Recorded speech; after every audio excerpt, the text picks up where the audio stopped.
আসতে পারি? কে? আমি হলাম দীপেন বাবুর ভাই রামু পাল। ও আচ্ছা আচ্ছা, আপনি রামু কাকা। আচ্ছা। হ্যাঁ।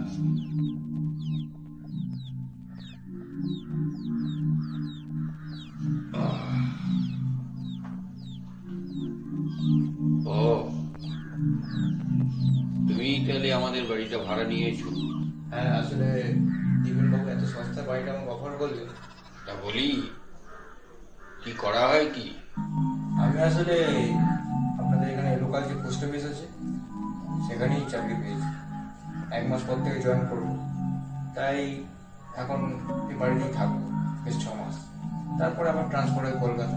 দীপেনদাতে তুমি নিশ্চয়ই চেনো, মানে আমার দাদা, যার কাছ থেকে তুমি বাড়িটা ভাড়া নিয়েছো। সে অবশ্যই তোমার কথা সব বলে গেছে আমাকে। সে তো এখন এখানে থাকেন না, অন্য জায়গায় থাকে। তা আমার একটা তো কর্তব্য আছে বই কি, যে তোমার ওই খোঁজ খবর নেওয়া। আমাকে তুমি পাবে, বেশি দূর নেই, পাশের পাড়াতেই 2-4টে বাড়ির পরে আমি থাকি। ওই মাঝে মাঝে আসবো, খুন তোমার একটু খোঁজ খবর নিয়ে যাবো, এটা মধ্যে ভালো হবে, তাই নয় কি? ও আচ্ছা আচ্ছা, এই বাড়িতে অন্য কেউ থাকে নাকি? দেখো বাবা, এই বাড়িতে থাকতে গেলে কিছু কিছু 2-1টা জিনিস তোমার চোখে পড়বে, কিন্তু সেটাকে তুমি মনের ভুল বলে উড়িয়ে দিও। আর একটা কথা তোমায় বলি, এই বাড়ির উপরে চিলে কোটা আছে, তার পিছন দিকে আর একটা দরজা আছে, সেটা কিন্তু ভুলেও খোলার চেষ্টা করো না। তার কারণটা আজ আমি তোমায় বললুম না, মনে থাকে যেন।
কি খবর?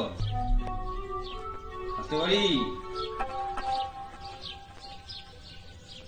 হ্যাঁ, আসুন।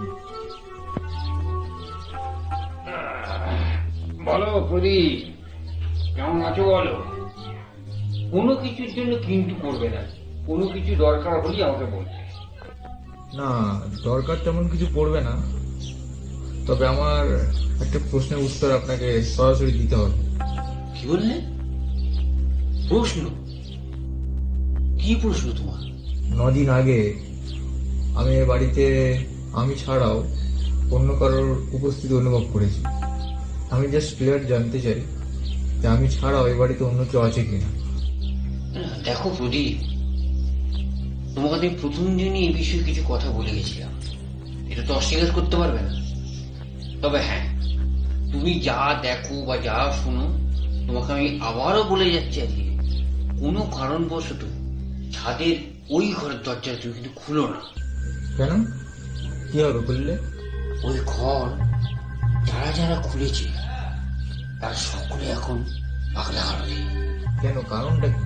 এই বাড়িটা আমাদের 300 বছর পুরনো, এবং ওই ঘর সম্পূর্ণরূপে অশরীরী আত্মার বাস। দেখুন, এসব আষাঢ়ে গল্পে আমি কান দিই না। আমার মতে বলে যে আপনাদের যে চিলেকোঠার ঘরটা আছে ওটার মাধ্যমেই কেউ মনে হয় আপনাদের এই ঘরটা এসে ঢুকছে, বন্ধ ঘরটা, আর তারাই মনে হয় আমার সাথে এই মস্করাগুলো করছে। তুমি আমার হাসারে প্রদীপ। দেখুন, এগুলো যদি দিনের পর দিন চলতে থাকে আর এগুলো যদি বন্ধ না হয়, তাদের ব্যবস্থা করে জেলে পাঠাতে আমার বেশি সময় লাগবে না। এটার লাইসেন্স আমার কাছে আছে, আপনার চিন্তিত হওয়ার কিছু নেই। আমি আইন নিজের হাতে তুলে নেবো না, এটা জাস্ট সেলফ ডিফেন্সের জন্য।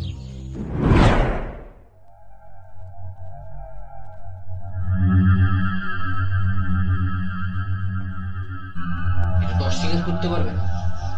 তবে হ্যাঁ, তুমি যা দেখো বা যা শোনো, তোমাকে আমি আবারও বলে যাচ্ছি, আজকে কোনো কারণবশত ছাদের ওই ঘরের দরজা তুমি কিন্তু খুলো না।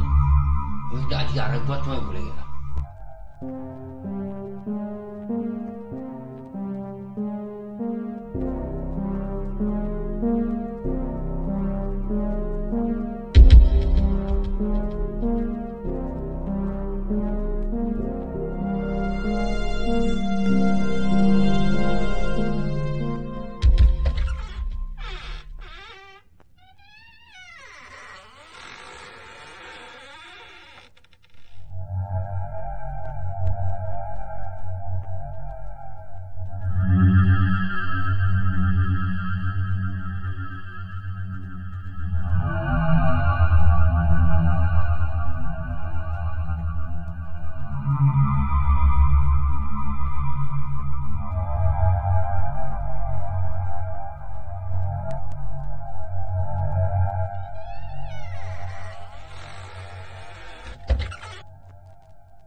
খোকা,